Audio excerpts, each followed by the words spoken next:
This episode is brought to you by Indeed. When your computer breaks, you don't wait for it to magically start working again. You fix the problem. So why wait to hire the people your company desperately needs? Use Indeed's sponsored jobs to hire top talent fast. And even better, you only pay for results. There's no need to wait. Speed up your hiring with a $75 sponsored job credit at Indeed.com/podcast. Terms and conditions apply. This Steve Jones Show podcast is now loading. The Steve Jones Show podcast is presented by Sunbury Motor Company, Purdy Insurance, and Brewers Outlet.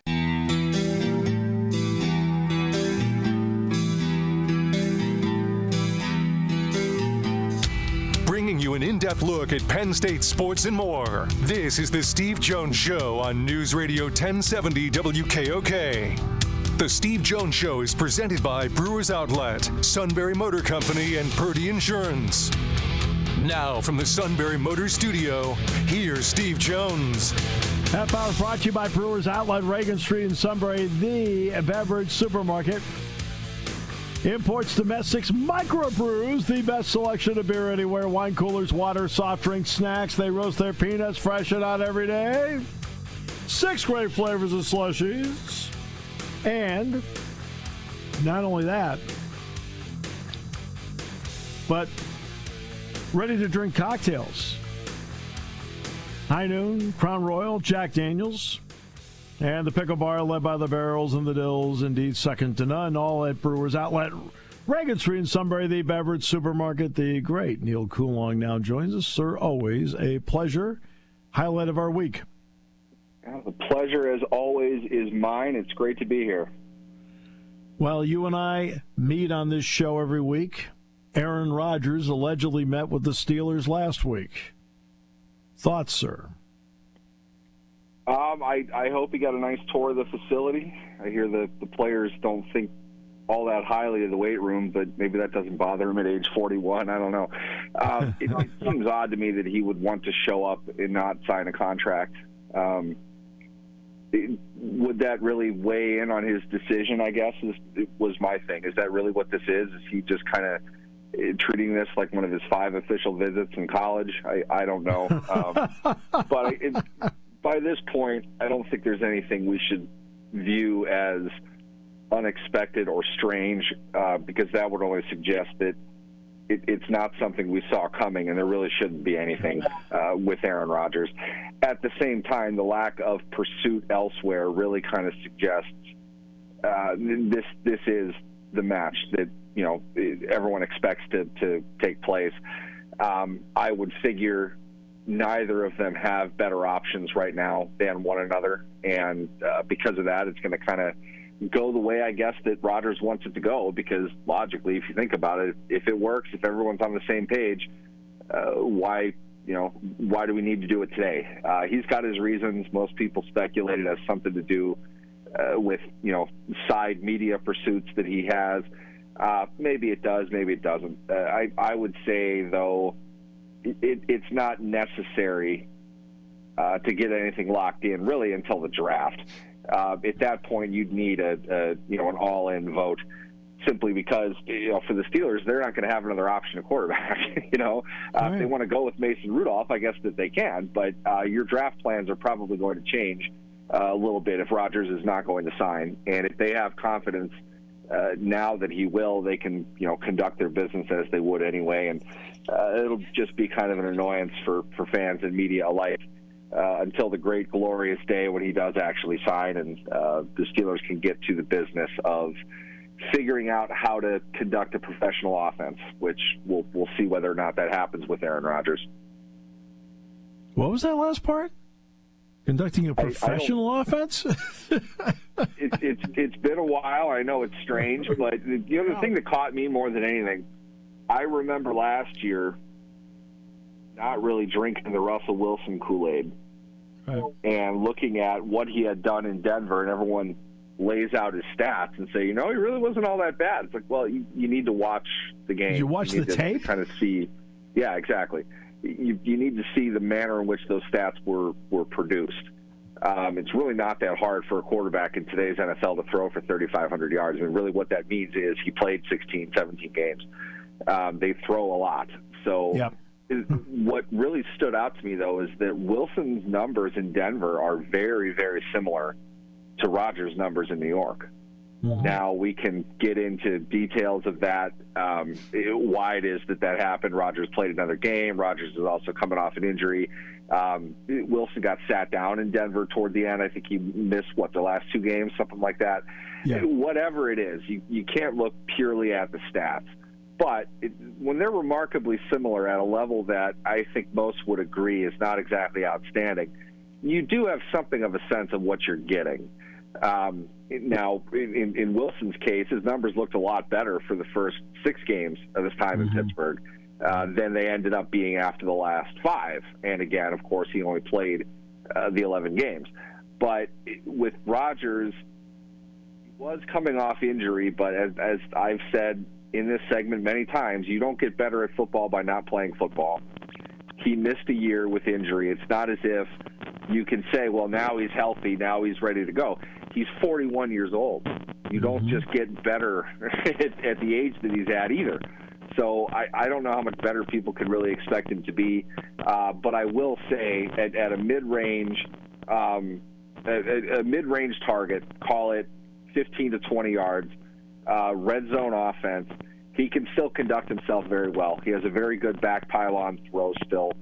There are things that he can do on the field, and the reality is the Steelers really don't have many options to choose from. So I don't think that this is a bad situation for them, but clearly long-term they have not found a solution yet, and we're going to be having the same conversation probably about another veteran quarterback at this time next year. So what of Russell Wilson? Is he still an option if Rodgers decides in this merry-go-round not to jump on the carousel? What I thought, as far as Wilson was concerned, at the end of last season, if he gets to free agency, there's an active decision to not bring him back. Now, at the same time, I don't know what that means. Really, you're talking about a comparison between Rudolph and Wilson more than anything. If it came to that, that would be the decision they would make. But if they were happy with Wilson, with everything that he did, with how he played, with what the offense was doing, and there's ample evidence to suggest maybe they have a few concerns, as well as, I think he showed some positive things as well. But if they were going to let him reach free agency, or at the very least, if he was going to stay in free agency for longer than a day or two, they don't want him back. And I think that's the situation that they're in now. And the fact that they brought in another veteran backup in Rudolph, it doesn't necessarily take a spot away from Wilson, but it's a move that they made at the quarterback position. They're waiting on Rodgers that, we could go all day with this. I don't know if we're talking about a difference with a distinction between Rodgers and Wilson, except for the fact that they know Wilson, they've worked with Wilson. They probably haven't worked with Rodgers all that much. So what they're saying is, I'm taking the devil I don't know versus the devil I do know. And to me, that's probably a decision they came up with prior to free agency. Otherwise, if Wilson was their guy, they would have signed him. Now, that stands in kind of odd contrast to Rodgers, because it seems like he is their guy and hasn't signed yet, but I think there are mitigating circumstances that come with that. Whatever it is that Wilson did toward the end of his time in Seattle, during his 2 years in Denver, and now in Pittsburgh, it really kind of seems like people don't like him all that much. Whatever that reason is, I'm not sure we know exactly. I just know that you really don't hear a whole lot of players talking about how much they really like playing with Russell Wilson. So I don't know. I thought he did a good veteran's job for part of the year. I thought that they played a murderer's row of opponents down the stretch, and their offense wasn't all that good anyway. And he suffered probably the same fate any other reasonable quarterback the Steelers could have had in weeks 12 through 17, whatever that was. They would have the same results with just about anybody else that they could have had. So I don't know if it's a physical thing as much, or just he rubbed people the wrong way, he wasn't doing what they wanted him to do, et cetera, things that we might hear from an anonymous report somewhere down the line, but not something that's going to happen today. I will make this prediction, though. If he signs with Cleveland, that's the story we're going to hear about, 72 hours prior to the first Steelers-Browns game. Yeah. Well, we know how simple the media can be. It's all, I understand that. Jameis Winston signs with the Giants. Okay. I only have one question. Really? I think if you look around the market in general, it all kind of connects to the same thing. These options aren't great. No. If they value Winston more than, it's probably a dollars thing versus either Rodgers or Wilson, who are probably more at the starting tier, whereas Winston, I think, really truly is a backup quarterback. If you watched him play in Cleveland last year, all due respect to him, I know young Jameis Winston, early in his career, physically speaking, he's got some of the most arm talent you're ever going to see from a quarterback. Just a phenomenally gifted passer. Mm-hmm. He was a shell of himself last year. Almost like I don't think he expected to play at all. And maybe that's his job. Obviously Watson was going to be the guy they went with, and they've proved the last 2 years now they're not going to bench him unless he's hurt. So I don't think Wilson really put anything into what he was doing. But he got old really, really fast because he did not look good at all. Backup level quarterback. I think it really just kind of represents the Giants' intent to make a move to draft a starting quarterback. I don't think that they would intend to start Jameis Winston. If you look at Winston on 2 to 4, 5 maybe million a year backup type of role, that's not bad. But I think something went wrong if he's your week one starter. They didn't pay him to be their week one starter either. So there's still a move coming with the Giants. I don't know if they chase after Wilson or try to get anything with Rodgers from this point out. I think they're looking at the draft, and it's probably going to be, if they want to land a quarterback, it's probably going to be a trade with Cleveland to move up and probably grab Shedeur Sanders. If you want to take Sanders that high, that's probably what they'll have to do. But they've got another quarterback coming in the same way the Steelers do. It's just a question of how they want to value the next one they bring in. Well, here's the issue. You brought up Shedeur Sanders. Didn't bring up Cam Ward. But this is such a limited quarterback draft that I don't think there are a lot of great options for anybody out there. My guess would be no as well. I didn't bring up Ward. I think Ward's kind of locked in number one overall at Tennessee. I don't think Tennessee will bother trading out of that spot. They need a quarterback. They want to actually hit on the quarterback this time, something they haven't been able to do in pretty much their franchise's history. Since Steve McNair. They have not been able to do that. And I could definitely see why they would want Ward in that spot. He looks the part of a number one overall pick. I don't know. Maybe get into this another time, but it's an interesting conversation of how you want to define a good quarterback draft. Is it the presence of greatness or the presence of depth? Mm-hmm. I don't know if the ceiling is really there for Cam Ward or Shedeur Sanders, for that matter. I know that there are a couple guys that I think teams might talk themselves into taking in the 20s into the 30s, early second round. Not necessarily, real low odd players, but guys that need a little bit of development. The presence of quarterbacks are there, but that's usually what you say after a draft where 6 of them just went in the first round. So I would agree overall. Yes, I'm not sure it's a great quarterback draft. I'm just not sure if that's because the ceiling isn't very high or because there's not great depth there.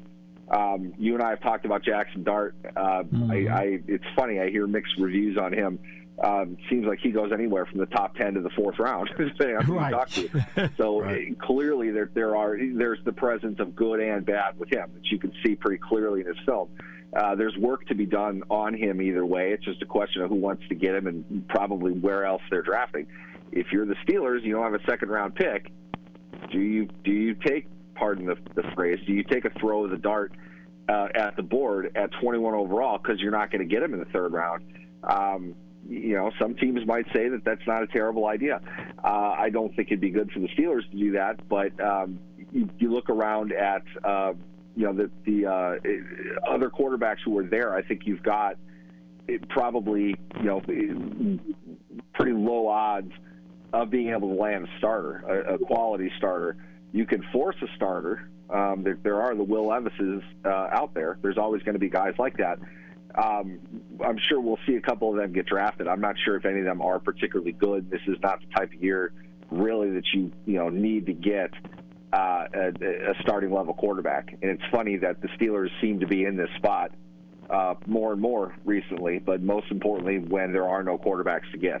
So they have their pick of a lot of long shot prospects, and for their sake you hope they can get something, but it kind of seems also like maybe they're loading up for next year. Look at whether that's free agency or the draft. You and I have talked about this a bunch. Next year is always a great quarterback class. I remember back in the day when and I forgot his name. Phil Jurkovec was considered to be a high level prospect. BC Pitt. We should tank everything, make sure that we can get one of these great quarterbacks that are coming up. None of the guys they even talk about end up being in the top 10 in Jurkovic's year, and he never sniffed the NFL, as far as I know, with good reason. Now, that's not to say Arch Manning is not a pretty bona fide locked-in number one overall pick for a variety of reasons, but I don't think it's good strategy if you're the Steelers to try to mount up picks to trade up for a player that has a whole other college season yet to go. But they will need to address that position with premium capital here sooner rather than later. Right, and that's the way it is right now in this league because this position's so difficult to play. In my opinion, and I'm just giving you a rough estimate, I think there are only 12 to 15 guys that actually can play this position at a competent level in the league, and everybody else is just trying to somehow fight their way through it. Right, wrong, close? I think it's correct. But what magnifies that problem is 12 through 15 are still going to make $12 to $15 million a year. Oh, sure. Right. That's the value of it, because 30, 31, 32, you're not winning with them at all. That's right. It's difficult. It's a question of supply and demand. There just simply aren't very many of them. But and because of that, it drives the price up, whether that's draft capital or contract, free agent or extension. When you have that guy, he's going to get priced at what he's going to get priced. And it doesn't really even have a whole lot to do with what they have done. It's just the fact that starting over is an extreme risk. It's really hard to get up to get anybody that you would consider to be worth taking that gamble. And you're going to pay out the cash, certainly for 1 year, to keep a guy around until another opportunity presents itself. But you don't have any control over that. It's funny because the Minnesota Vikings went, post-Favre through last year, really, kind of working on borrowed time with quarterbacks constantly. It's a cycle that could repeat itself for a very long time until you happen to, find yourself with two, one bona fide starter based on the year that he had, plus a premium draft pick. They have two of them to choose from. I don't know the next time the Steelers will have one or the other of those, let alone both of them at once. But there's nothing that says, what goes around comes around. That cycle can go for a very long time. It takes the right opportunity at the right time, and probably with the right level of capital and the right team in place to get a quarterback in the door. Then you need to figure out how to make them work. And it's, really kind of the top currency in the league for that reason. Your ability to make the playoffs is 100% responsible for your ability to win a Super Bowl. And the one true way a team can ensure it has a great chance of making the playoffs every year is to have a very good starting quarterback. And not every team does. Probably, I think, generously, 2/3 of the league, not really. They're not all that great. You don't see really good quarterbacks losing, 12 games in a year. It just doesn't happen. Yeah, and all I know is that this is a perfect year for Abdul Carter to come out. His pro day here is coming up on Friday, and he's got himself, I think, in a primo spot within the top three. I think if you're Cleveland, you have to really like the idea that the Giants might be desperate enough to want to make that move to lock in that quarterback because you get capital, you get draft assets. Select Abdul Carter. It'd be pretty nice for a team that really has been defensive-minded the last couple of years. That's a nightmare for the AFC North. They're not going to like having both of those guys coming off the edge. To me, Carter is the one surefire guy in this draft. I think Travis Hunter, will be a great player, but I think Carter's going to be a beast. You saw that plenty of times. I don't need to tell you about him. Just a superstar waiting to happen, and I think Cleveland's a really good place for the way that he plays the game. Enjoyable, as always, my friend. Appreciate you. Hopefully you understand how much we appreciate you. Absolutely. I appreciate you guys as well. Thanks for having me. The great Neal Coolong joining us on the show today. Half hour brought to you by Brewers Outlet, Reagan Street in Sunbury, the beverage supermarket here on News Radio 1070. I can say to my new Samsung Galaxy S25 Ultra, hey, find a keto-friendly restaurant nearby and text it to Beth and Steve. And it does without me lifting a finger, so I can get in more squats anywhere I can. 1, 2, 3. Will that be cash or credit? Credit. 4. Galaxy S25 Ultra, the AI companion that does the heavy lifting so you can do you. Get yours at Samsung.com. Compatible with select apps. Requires Google Gemini account. Results may vary based on input. Check responses for accuracy. UK. Party time, game time, or just fun time. Doesn't matter what time it is because it's Brewers Outlet time. The beverage supermarket has the area's largest beer selection. Imports, microbrews, ciders, and domestics. Pick from over 100 ice-cold 12-packs and dozens of 24-ounce singles. Soda, snacks, hot sauces, fresh roasted peanuts. Make it one-stop party shopping, and don't forget the pickle bar. So whatever you're celebrating or just doing it up, Brewers Outlet, Reagan Street, Sunbury wants to see you. And thank you for your years of patronage. Hi, this is Season. For over 100 years, the Purdy Insurance Agency has been protecting families and businesses of the greater Susquehanna Valley and beyond. With the experience of our trained and knowledgeable staff, you can rest assured that your needs will be evaluated and met by some of the industry's best representatives. No matter what your insurance needs are, call Purdy Insurance today at 570-286-5855. Visit our website at purdyinsurance.com or check us out on Facebook to see what we can do for you.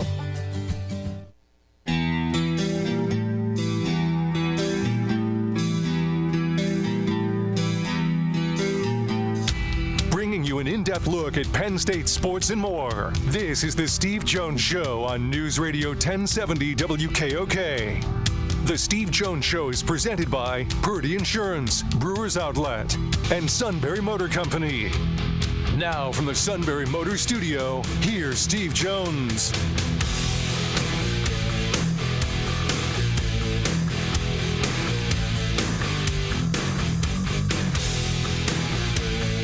It is the opening day of spring practice for Penn State football, first of 15, with the 15th being the blue-white game, Saturday, April 26th at Beaver Stadium. This half hour brought to you by Sunbury Motors, 4th Street in Sunbury. Sunbury Motors Kia, routes 11 and 15, Hummels Wharf, online, sunburymotors.com. Ford, my selection this time. Kia, Hyundai. Great selections. All with great warranties and great safety features. I mean, have you ever seen the suit drive in the parking lot? You need every safety feature possible. I see the glints off the dents. Oh, it's unbelievable. I mean, Roger offered us all bubble wrap just for the parking lot. I thought that was just to walk through the office. No, it's a nice gesture. Pre-owned vehicles, plenty of them on the lot, all with the Sunbury Motors guarantee. They fine-tooth comb they go over each vehicle with. It eases the buying experience, and a great service department. Whether it happens to be quick lane, inspections, routine, difficult, it's all at Sunbury Motors, 4th Street in Sunbury.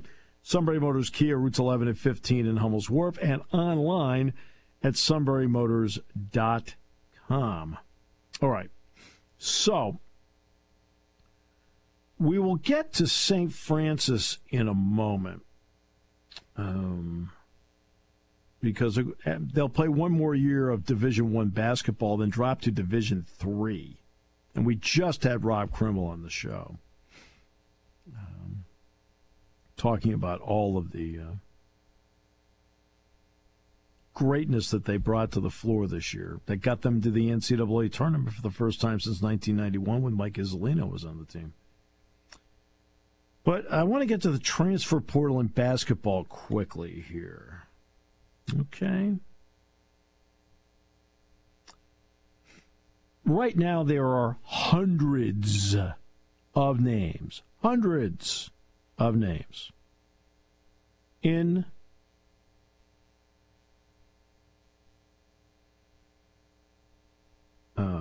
the transfer portal. I know that it becomes tragic and awful and bad when it's your team losing guys into the transfer portal. Over here in the back, everybody is losing players in the transfer portal. In fact, how do you think NCAA tournament teams are built?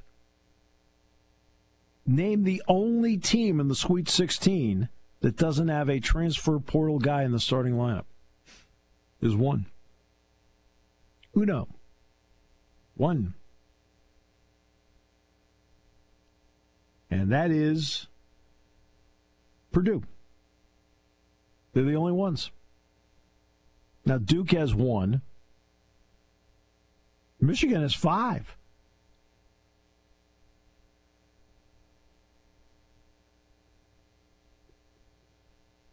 Michigan State, I think, has 1. Trying to think. 1. I think they've got 1. Duke has 1. Then after that, we started to get to the 2s and the 3s. Auburn has 3. Alabama, I think Alabama's got 4. Well, Mark Sears has been there a while. Ohio University. Oh. Cliff Amore, Rutgers. Grant Nelson. Where would they be without Grant Nelson? North Dakota State. So the primary focus is on your team when somebody enters the transfer portal. It's happening to everybody. There are hundreds of names, hundreds and hundreds of names in the transfer portal. Hundreds. And it's the way of the world right now. Now, it doesn't mean that we have to all sit here and like it and, the way college used to be, you'd get a player, you develop a player, he gets better, program gets better, you finally get to be a junior and a senior, you can make a run at something. I mean, that's just not. Today, is it possible? Sort of. Is it realistic? Not really. It's just the way it is. I know there are people saying, well, in the NCAA basketball tournament, you're never going to see Cinderella do anything. Well, that's also wrong. I completely disagree with that. I mean, look at this past year. McNeese State won and got to the second round. Colorado State got to the second round, and if Derek Queen doesn't hit a miracle shot off the window, which was a great play by Queen and well defended by Colorado State, Colorado State's in the Sweet 16. Now, they're Mountain West, but still.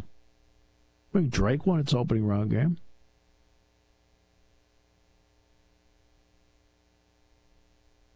And there's a reality to it. The reality is simple. I've got lots of data on TV ratings that tell you that, oh, it's so bad that there's not a Cinderella. The TV ratings reflect that Cinderella is not that popular in this round. The lowest rated games over and over again in the Sweet 16 are the ones involving the improbable team. St. Peter's, lowest ratings. Florida Gulf Coast, lowest ratings. Lowest rated Final Four in years included Florida Atlantic, San Diego State. Now, I'm just giving you the facts. It's not.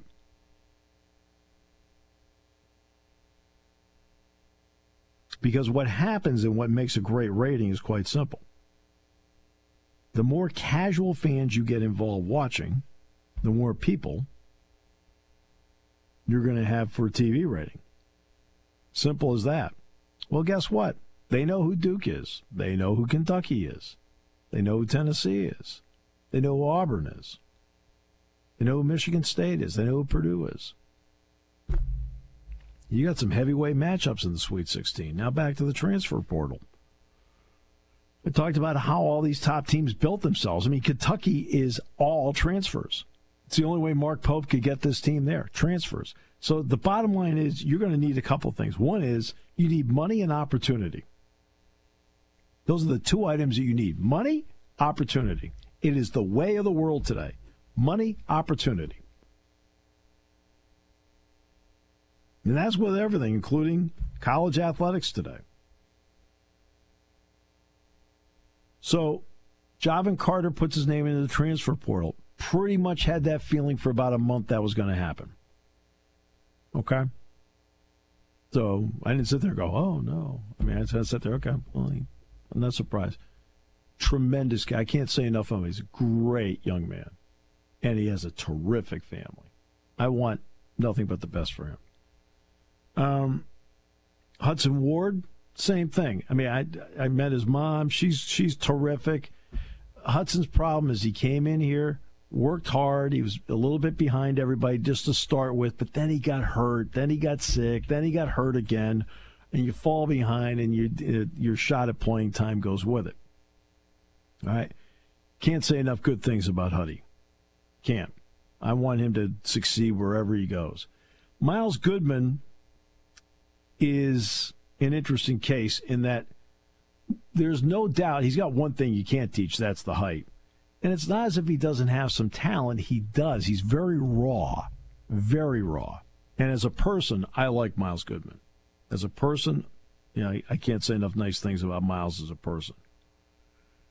But he had some things working against him. Raw. Got hurt about a week into the summer session. Never got back into the swing of things till right around Christmas. Well, that's almost 6 months of missed time where it's compounded. You're not out there learning the system because you're physically not doing it. And because of his injury, he couldn't be in the weight room. Taking care of the upper body. Lower body he could work on, but not the upper body. Couldn't. So now you have a raw player that is trying to learn the system on the fly and is already way behind everybody. And in this league, you need physical strength, and he's not strong enough yet. He's just not. And again, same story with him. About a month ago, I pretty much, was like, okay. It's not going to surprise me when it happens. Be honest with you, I had breakfast with some friends last week, and and they knew Carter was going. I said, I told them, I looked at them, I said, well, Goodman's going to go too. Because you just know. It's all right. So now it opens up a spot of opportunity. For Mike Rose, and I talked about this before, you can't keep changing jockeys. You can't. You can't be Victor Hovland, who has 6 coaches in a year. Victor Hovland, the golfer, has had 6 coaches this year. Like, really? Well, in college basketball, Penn State right now is on its 4th coach this decade.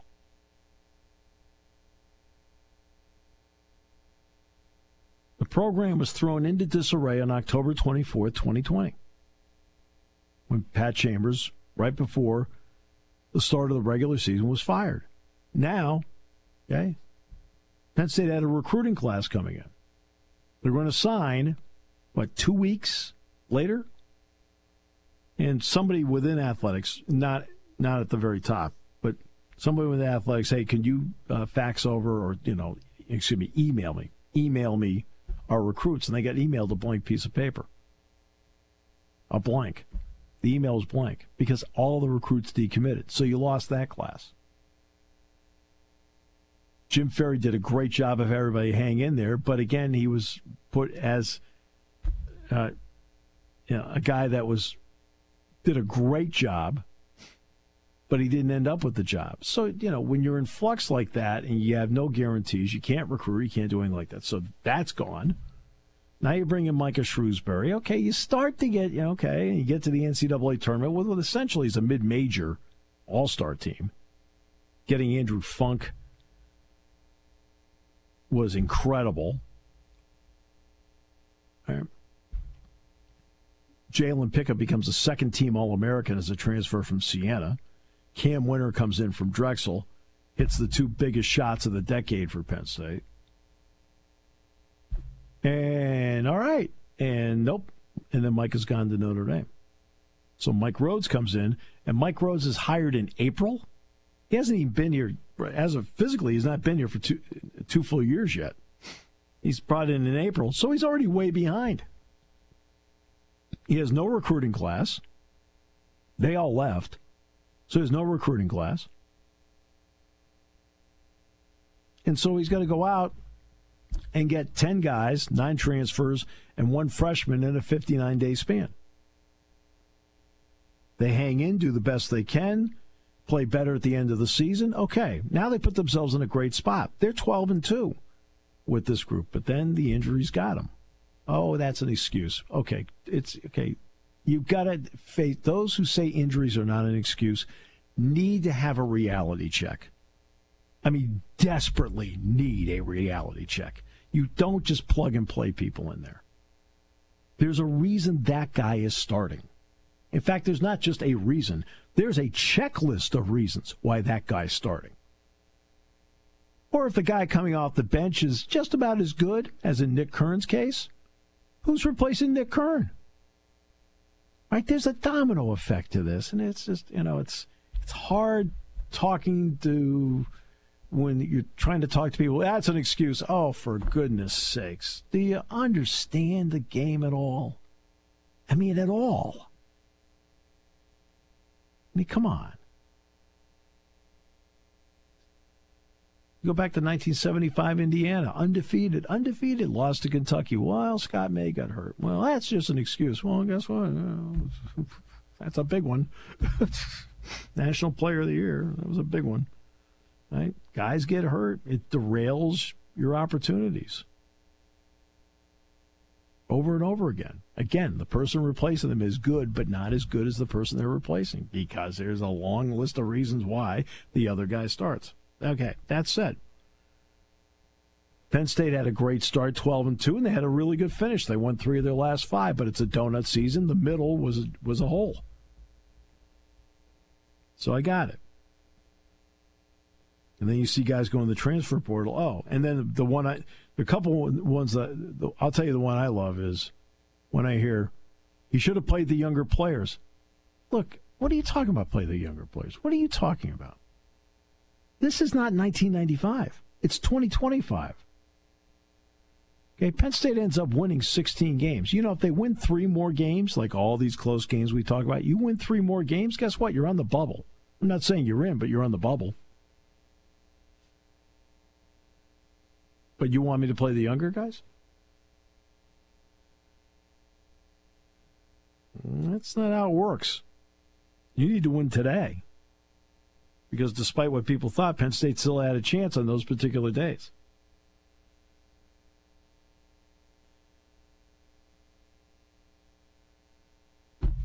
And believe me, I sat there and watched every play of every game.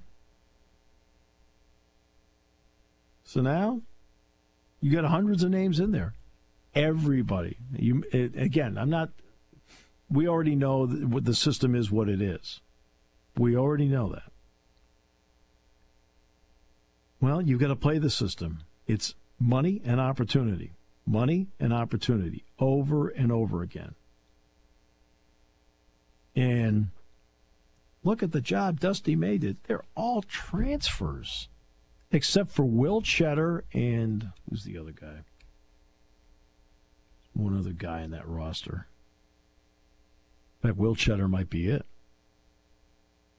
I think he's the only non-transfer guy that Michigan has.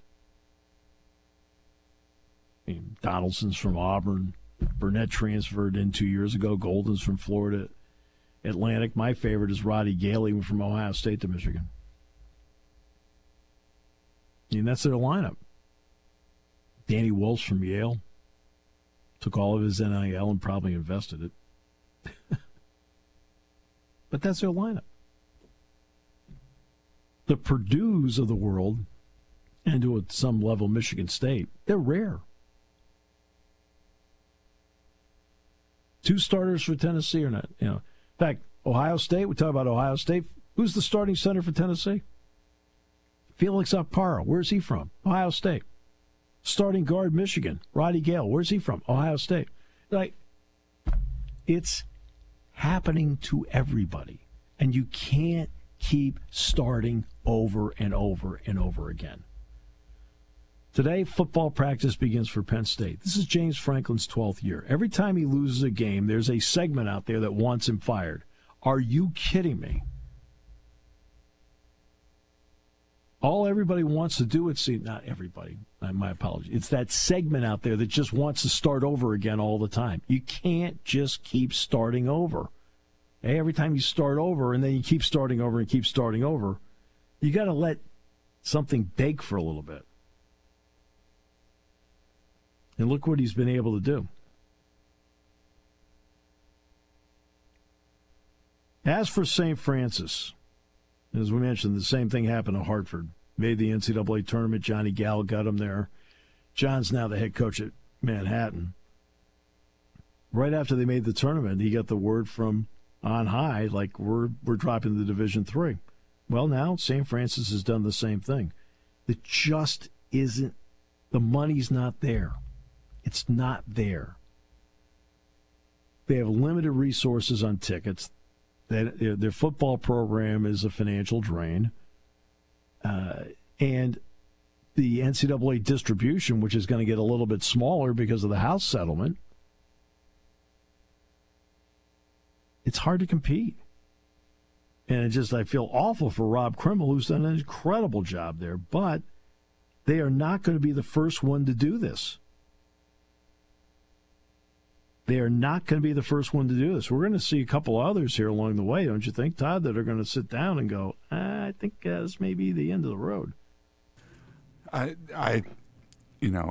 say this all the time, but I think, I'd be shocked if this is just going to, I don't want to say an exact Premier League thing, but we're going to have a definite have and have-nots. I don't think there's any doubt about that. And I think in the end, as we recalibrate this, I wonder if, Division II and Division III are not going to be money makers, but they're going to be ridiculously strong now. Well, look, if you're a high school athlete, so let's take 2 and 3 out of the mix for a moment. If you're a high school athlete, get yourself at minimum to a mid-major. Because you can become the next Mark Sears from Ohio University to Alabama. You can be the next Grant Nelson from North Dakota State to Alabama. Right? You can be the next Janai Broom to go from Morehead State to Auburn. Right? I think that's how it ends up being. I think they end up being minor leagues. You get good at Miami of Ohio and you end up playing for Tennessee. So what St. Francis has chosen is going to be a choice I think a few others are going to make. They have decided to go with the academic amateur model. That's Division III.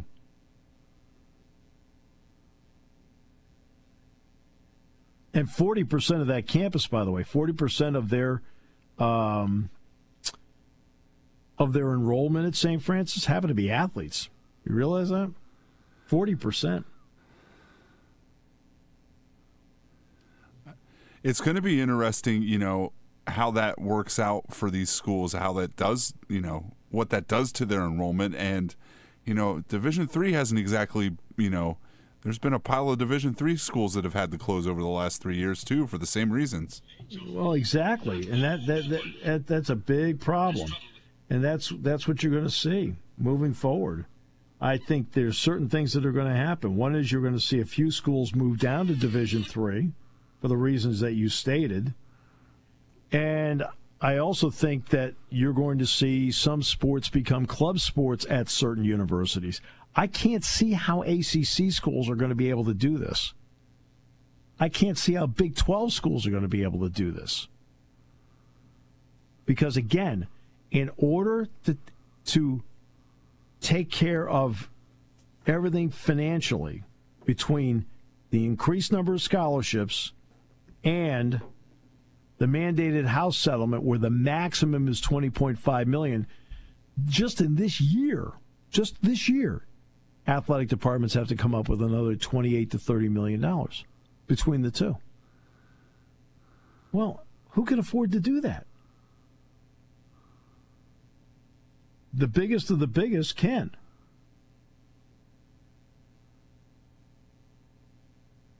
Right? Alabama, Georgia, Penn State, Ohio State, USC, Michigan, right? Texas, Georgia. Yeah, they can do it. They're going to have to fight their way through some of it, but they can do it.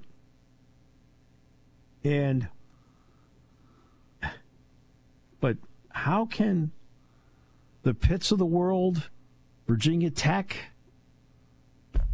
right, Kansas State, how can they do it?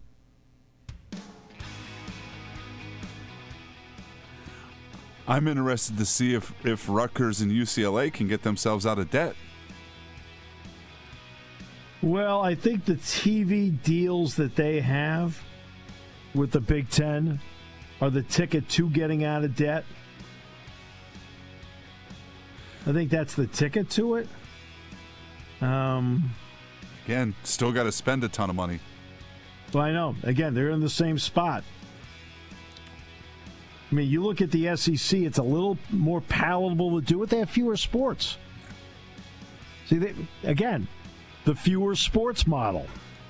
Hey, now I can put 75% into football. I can put 15% into men's basketball. I can put 5% into women's basketball and the other 5% with everybody else. And give me credit on what I just said added up to 100.